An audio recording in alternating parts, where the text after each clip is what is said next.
लालची समोसे वाला, एक स्वाद, एक चालाकी और एक सजा की कहानी।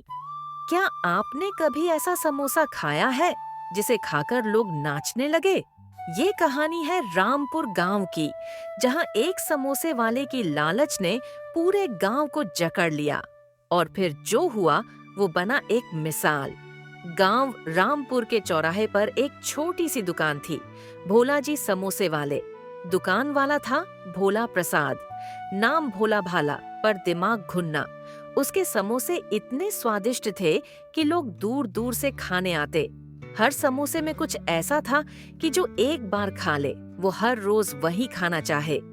पर भोला की रसोई में एक राज छुपा था। वो समोसे की चटनी में एक खास जड़ी बूटी मिलाता था, जो पास के जंगल में सिर्फ एक ही जगह उगती थी। वो जड़ी बूटी खाने से लोग कुछ देर के लिए एकदम मस्त हो जाते। कोई चिंता नहीं, कोई गम नहीं, बस भूख और स्वाद। समोसे चल पड़े, पैसा आने लगा, भीड़ बढ़ती गई। लेकिन भोला को अब संतोष नहीं था। एक रात भोला अपने आप से बोला, अगर मैं इस जड़ी बूटी की मात्रा बढ़ा दूं, तो लोग तो दीवाने हो जाएंगे। फिर चाहे दाम कुछ भी हो, सब खरीदेंगे। अगली सुबह उसने चटनी में ज्यादा जड़ी बूटी मिलाई। लोगों ने समोसे खाए और जैसे कोई नशा चढ़ गया। हर कोई बोला, भोला जी, 4 और देना, आज तो मजा आ गया। कुछ ही दिनों में गांव के लोग अजीब बर्ताव करने लगे। कोई रास्ते में गा रहा था, कोई खेत में नाच रहा था, कोई बेवजह हंस रहा था। मास्टर गिरधारी बोले, जब से ये समोसे खा रहा हूँ, मुझे रोज एक सपना आता है। मैं समोसे के समंदर में तैर रहा हूँ। गांव के एक होशियार लड़के चिंटू से मास्टर जी बोले, चिंटू, एक काम कर, रात को छुपकर भोला के घर के पीछे वाले जंगल में देख कि वो क्या मिलाता है चटनी में। चिंटू चुपचाप जंगल में गया। उसने देखा भोला एक लाल रंग की गाढ़ी चटनी को एक काले रंग की बूटी में मिला रहा था। पास में एक पुरानी किताब खुली थी, जिसमें लिखा था, मन पर असर डालने वाली गुप्त विद्या। चिंटू डर गया, लेकिन उसने अपने मोबाइल से वीडियो बना लिया। अगले दिन चौराहे पर चिंटू ने प्रोजेक्टर लगाया। पूरा गांव इकट्ठा हुआ। वीडियो चला, लोग दंग रह गए।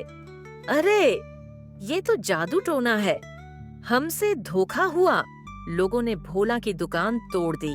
भोला भागने की कोशिश करने लगा, लेकिन पास के जंगल में भागते हुए उसके पैर में कांटा चुभ गया और वो गिर गया। गांव की पंचायत बैठी। सरपंच बोले, भोला, तुमने स्वाद के नाम पर हमें बेवकूफ बनाया, लालच में आकर जहर जैसा नशा खिलाया। अब तुम्हें इसकी सजा मिलेगी। अब से अगले 5 साल तक भोला समोसे नहीं बेचेगा, बल्कि गांव के स्कूल में बच्चों को हेल्दी खाना बनाना सिखाएगा। अब उसके हाथों से सिर्फ अच्छा स्वाद और सेहत निकलेगी। 5 साल बाद भोला पूरी तरह बदल चुका था। अब वो समोसे नहीं बेचता था, बल्कि बच्चों को हल्दी, तुलसी और इमली से बने पौष्टिक स्नैक्स बनाना सिखाता था।